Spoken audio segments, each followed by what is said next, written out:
তো তোমরা কাল থেকে পরশুদিন থেকে আপডেটের অপেক্ষা করছিলে, কিন্তু ডাক্তার আসবে, 2-3টে ডাক্তার আসবে, কথা বলবে, সেই কারণে তোমাদের আমি আপডেটটা দিতে পারছিলাম না। এখন বুঝতেই পারছো রান্নাঘরে রান্না করছি আর এদিকে সিঁড়িতে বসে আপডেটটা দিচ্ছি, আর এতদিন যা আপডেট পেয়েছে সবই এখানে বসেই। তো যাই হোক, তোমাদের অর্কসোনাকে আমি দেখিয়ে দেবো লাস্টে। তো মায়ের মায়ের তো ওখানে ট্রিটমেন্ট চলছে, তোমরা জানো সবটাই, তো আর নতুন করে কিছু বলার না। তো ডাক্তার এসেছিলো, ডাক্তার আসার পরে বলেছিল একটা সার্জেন আসবে, তো সার্জেন এসে পুরো ডিটেলসটা বলবে। তো কালকে সকালে এসে কথা বলেছে, তখন কিছু বলেনি। তারপরে সন্ধেবেলা ফোন করেছিল, মানে দেখে আসার পরে, মাকে দেখে আসার পরে 6টার সময় তো দেখা টাইম, 5টা থেকে 6টা দেখে আসার পরে তারপরে 7:30-8টা নাগাদ ফোন করেছিল। তো ওখান থেকে রিসেপশন থেকে ফোন করেছিল যে আপনারা চলে গেছেন কিনা। তো আমরা তো চলে এসেছিলাম ততক্ষণে। তো বললো তাহলে স্যারের সাথে কথা বলুন। তো তোমরা সবটাই জানো যে অরূপ গুচ্ছাই, কল্যাণী অরূপ গুচ্ছাই, মানে অনেকেই চেনো, নাম অনেকেই জানো, অরূপ গুচ্ছাই হয়তো সার্চ করলেও পেয়ে যাবে এরকম। তো যাই হোক, তো ওই স্যার বললো যে মায়ের পেটে একটা ভাল্ব তৈরি হয়েছে বড়, যেটা 6-7 ইঞ্চি থাকলে ওটা মেডিসিনের দ্বারাই ঠিক হয়ে যেত। এর আগে একটা অপারেশনের কথা বলেছিল, মানে 2 দিন আগে, কিন্তু তখন বলেছিল পেশেন্ট অপারেশনটা ঠিক নিতে পারবে না, সেই কারণে তাকে মেডিসিন দিয়েই ঠিক করা হবে। তো আমরাও বলেছিলাম যে অপারেশন করব না, কারণ এই শরীরে নিতে পারবে না মা। তো সেই কারণে ডাক্তাররাও বলেছিল যে হ্যাঁ উনি নিতে পারবে না, তো সেই জন্য ওষুধের দ্বারাই আমরা ঠিক করব। কিন্তু যখন সার্জেন আসলো, সেটা চেক আপ করে বলল যে যেটা 6-7 ইঞ্চি থাকে সেটা অনেকটাই বড় হয়েছে, ওটা 18 ইঞ্চি হয়ে গেছে, তো ওটা ওষুধের দ্বারাই কিছু হবে না, তো ওটা অপারেশন মাস্ট। তো আমরা বললাম অপারেশন ছাড়া কোনো উপায় নেই, মানে দিদি টিদি কথা বললো, আমি তো সবারই ছোট, আমি এর মধ্যে শুধু শুনি। তো মেজদিরা কথা বললো, মেজদি, শেষুরেম্বু, মেজুরেম্বু সবাই কথা বলেছে। তো কথা বলার পর বললো না, অপারেশনটা মাস্ট। কার্তিক সবাই কথা বলেছে, তো মাস্ট। তো অপারেশনটার জন্য এখানেও রাখিনি, রেফার করে দিয়েছে কলকাতা। আর এখন তোমরা সবটাই জানো যে কলকাতার অবস্থা কতটাই খারাপ, মানে কলকাতার অবস্থা যে কতটা খারাপ তোমরা সবটাই জানো। এটার জন্য যে আমি একটা ভিডিও করব সেটার ইয়েতেও নেই, যে এত মানে এরকম হয়ে গেল একটা মেয়ের সাথে, আমরাও একটা মেয়ে, তো সেটার জন্য আমারও কিছু বলার ছিল, কিন্তু তোমরা সবটাই জানো যে এর মধ্যে আমি আর বলে উঠতে পারিনি, যে আমার নিজে ঘরে একটা পেশেন্ট, ওখানে একটা পেশেন্ট, এই নিয়ে আর বলতে পারিনি। তো তার জন্য এক্সপ্লেনলি মানে মানে আমি বলে বোঝাতে পারবো না তোমাদের যে আমার কতটা কষ্ট হয়েছে। তো তাদের জন্য সবার কাছ থেকে আমি সরি চাইছি। তো যেটা বলার ছিল, তো মাকে রেফার করেছে কলকাতায়, তো এখনও নিয়ে যাওয়া হয়নি মাকে, কারণ কি ওরা বলেছে যে আগে খোঁজ নিয়ে নিন কোনখানে কি হচ্ছে, মানে ওরা বলে দিয়েছে কয়েকটা হসপিটাল নার্সিংহোমের কথা, তো বললো অনেকটাই খরচাপাতি আছে ওটাতে, নার্সিংহোমে করাতে গেলে। তো এখন হসপিটালের অবস্থা যা চলছে, এখন ডাক্তার পাওয়াটা খুবই মুশকিল, ওটা নিয়েই মানে সবাই আমরা মানে খুবই টেনশানে আছি। তো শেষজয়ম্বু সকালে চলে গেছে কলকাতায়, আজকে সকালেই চলে গেছে কলকাতায়, যে গিয়ে হসপিটাল নার্সিংহোম সব কিছু মানে দেখবে যে কোথায় কি এই ট্রিটমেন্টটা, প্রেসক্রিপশন নিয়ে গেছে নার্সিংহোম থেকে, তো দেখবে যে কোথায় কীরকম কি হচ্ছে, তারপরেই সেখানে নিয়ে যাওয়া হবে। তো ডাক্তাররাও বললো হ্যাঁ সেটাই করা উচিত, আগে খোঁজ খবরটা নিয়ে নাও। তো এখন গেছে সকালবেলায় জায়ম্বু, আর আমার মেজু জায়ম্বু বিকেলে হয়তো চলে আসবে, নবদ্বীপে যে দিদি জায়ম্বু ওরা বিকেলেই চলে আসছে।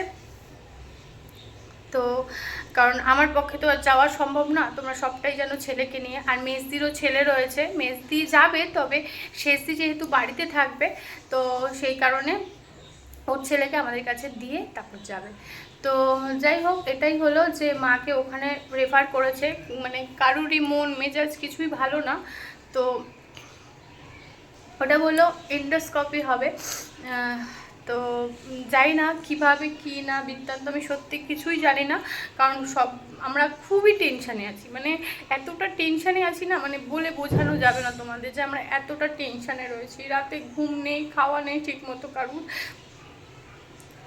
তো তো দিদিরা মেসদি বলছে আমি পারছি না থাকতে, আমি চলে আসছি, কারণ ওরও তো বিজনেস, তোমরা জানো একটা পুজো অকেশানেই ওর বিজনেসটা থাকে বেশি, যেহেতু দর্শকর্মার বিজনেস। কালকেই চলে আসতো, যেহেতু আজকে মনসা পুজো ছিল, তো খুচরো বেচা কেনা ছিল, সেই কারণে। কারণ বলছে যে আমি যদি দোকান বন্ধ করে আসি, আমার তো সেটাও হবে না, আমি পয়সা দেবো কোথা থেকে। তো সেই কারণেই আরও কালকের দিনটা বাদ দিয়ে আজকে আসছে। তো যাই হোক, এটাই ছিল মায়ের আপডেট। আর তোমরা এতটা চিন্তা করেছো, মেসেজ করেছো, ফোন করেছো যাদের কাছে নাম্বার, তারপরে কমেন্টে লিখেছো যে দিদি আপডেটটা দিচ্ছ না কেন। তো সত্যি কথা, আমি অনেকটাই দুঃখিত তার জন্য। কারণ সত্যি বলতে মানে আমার ইচ্ছাই করছে না যে ক্যামেরাটা ধরে কিছু বলি, কিন্তু তোমাদের মতো মানুষ আছে বলে আজকে আমি এই যে এখনও নিজেকে স্ট্রং রাখতে পেরেছি। তোমাদের মতো শুধু আছে বলে মানুষ, নাহলে আমি কবেই ভেঙে পড়তাম, বিশ্বাস করো। তোমরা প্রথম থেকে আমাকে, শুধু মায়ের ব্যাপারে বলবো না, ছেলের ব্যাপারে যে স্পেশালি, যে তোমরা প্রথম থেকে আমাকে এতটা সাপোর্ট করেছো, মানে ভাবার বিষয় একটা, যে সত্যি আমার এত সুন্দর দুটো পরিবার পেয়েছি, একটা ইউটিউব, একটা ফেসবুক, ইনস্টাগ্রাম, তো সব জায়গা থেকে এতটা আমি ভালোবাসা পেয়েছি, কোনোদিনও ভাবতে পারিনি আজকে এই জায়গাটায় পৌঁছাবো। তো যাই হোক, সবটাই তোমাদের ভালোবাসায় আর তোমাদের এই কেয়ারিংয়ের জন্য। সত্যি খুব মানে তার জন্য অনেক সরি তোমাদের কাছে, যে অনেকটা লেট হয়ে গেল আমার আপডেটটা দিতে। আর যেটা বলার ছিল, দেখি মানে আজকে যদি দিদি বললো, মেসদি ফোন করলো যে আমরা বিকেলে আসছি, বললাম হ্যাঁ আসছি, আমি জানি, কার্তিক বললো। তো বললো দেখি যদি আজকে ওখানে কথা হয়ে যায় কলকাতাতে, যে আজকেই হয়ে যাবে, তাহলে মাকে আজকে নিয়েই চলে যাবে। আর যদি বলে যে না কালকে, সরি একটু ইমোশনাল হয়ে পড়ছি, কিছু মনে করো না তোমরা। আর তোমরা জানোই যে আমি না কষ্টটা নিতে পারি না, বেরিয়ে আসে। তো যাই হোক, তো মাকে যদি আজকে পারে আজকে নিয়ে যাবে, আবার না যদি হয় তাহলে কালকে নিয়ে যাবে মাকে। তো দেখি কতটা কি পারি। আজকে যদি নিয়ে যায় তাহলে আজকেই আমি তোমাদের আপডেট দিয়ে দেবো। শর্ট ভিডিওতে তো এত কিছু বলতে পারি না, সেই কারণে আমাকে বড় ভিডিওটা করতে হয়, যে এত কথা গুছিয়ে বলা যায় না, কারণ শর্ট ভিডিও সামান্য 60 সেকেন্ডের থাকে, 60 সেকেন্ডে তো বলতে বলতেই শেষ হয়ে যায়, সেই কারণে। তো সেই জন্য তোমাদের আমি বড় ভিডিওই দিয়ে আপডেট দিয়ে 2-3 মিনিট 4 মিনিট 5 মিনিট যাই হোক, আমি তোমাদের আপডেট দিয়ে দেবো, ঠিক আছে।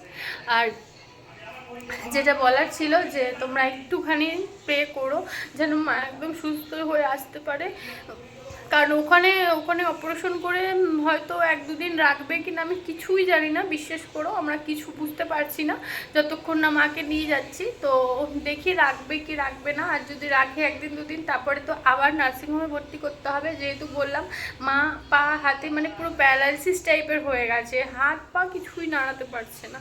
তো ওইটাই একটা, মা বলছে আমি পারছি না কেন, মুখ বেঁকে গেছে, কথা বলতে পারছে না, বলছে আমি পারছি না কেন কিছু, আমাকে বাড়ি নিয়ে চল। সত্যি কথা, মানে কি থেকে কি হয়ে যায় মানুষের রোগ সত্যি বলার নাই, মানে উপর থেকে এত ভালো লাগে দেখতে, ভিতরে যে এই হয়ে যায় আমি সত্যি বলার না। তো যাই হোক, তোমরা একটু প্রে করো যাতে মা তাড়াতাড়ি ভালো হয়ে আসতে পারে, আর কিছু চাই না আমি, বিশ্বাস করো, মা আর ছেলে আমার জীবন। আমি জানি তোমরা অর্ককে অনেক ভালোবাসো, অর্কর জন্য অনেক প্রে করো, একটু আমার মায়ের জন্য প্রে করো যাতে মাও সুস্থ হয়ে আসতে পারে, কারণ কি এইটুকুই বলতে পারি। তো দেখি কালকে যদি আজকে যায় তো আজকে আপডেট পেয়ে যাবে রাতের মধ্যে, আর যদি আজকে না যায় কালকে যায় তাহলে তোমাদের আপডেটটা আমি দিয়ে দেবো। অপারেশনের পরেই একবারে আপডেটটা দেবো, ঠিক আছে, কারণ পৌঁছাবে, তারপরে কি হলো না হলো, অপারেশন তো আর বেশিক্ষণের থাকে না, সব কিছু হয়ে যাওয়ার পরে তোমাদের আমি আপডেট দিয়ে দেবো, ঠিক আছে। তোমাদের চিন্তা করতে হবে না, আমি জানি অনেক চিন্তায় থাকো, মানে কালকে এত লোকের ফোন পেয়েছি, মেসেঞ্জারে মেসেজ পেয়েছি, কমেন্ট পেয়েছি, বিশ্বাস করো আমি নিজেই ভাবছিলাম যে তোমাদের আমার জানানোটা হয়নি, তোমরা কতটা চিন্তায় ছিলে কাজের মধ্যেও, আমি না এই কাজের মধ্যে এই প্রেশারের মধ্যে তোমাদের জানাতে পারছি না, কিন্তু তোমরাও সেটাই ছিলে যে এত প্রেশারের মধ্যেও আমাদের খেয়াল দিচ্ছিলে। তো যাই হোক, চলো তোমাদের একটু অর্ককে দেখিয়ে টাটা করে দেবো। এই যে তোমাদের পাপা এই আসছে, এই যে আমার সোনা পাপা। আমার সোনা পাপা কই? এইটা এইটা আমার সোনা পাপা। হাই বলে দাও সবাইকে, বলে হাই হাই, একটু হেসে দাও, একটু হেসে দাও। টাটা করে দাও, বলো টাটা টাটা আঙ্কেল আন্টিরা, চলো বাই।